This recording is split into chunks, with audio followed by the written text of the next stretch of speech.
প্রধানমন্ত্রী শেখ হাসিনা ছাড়া এদেশ নিরাপদ না। মানুষ এখন তো ভোগান্তি পোহাচ্ছেই, আগামীতে কি হয় সেটা দেখেন এবং প্রস্তুত থাকেন। হ্যাঁ, গৃহযুদ্ধ বেজে যাবে এই দেশে।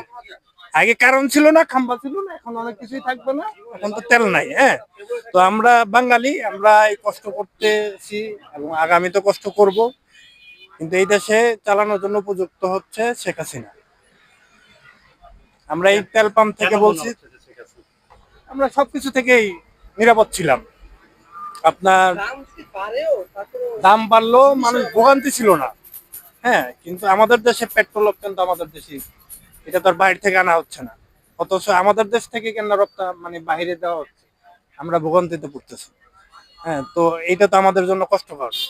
এটা সরকারের দায়িত্ব যে আমাদের দেশের জনগণ যাতে কষ্ট না করে। হ্যাঁ, এইটা তো আগে ছিল না।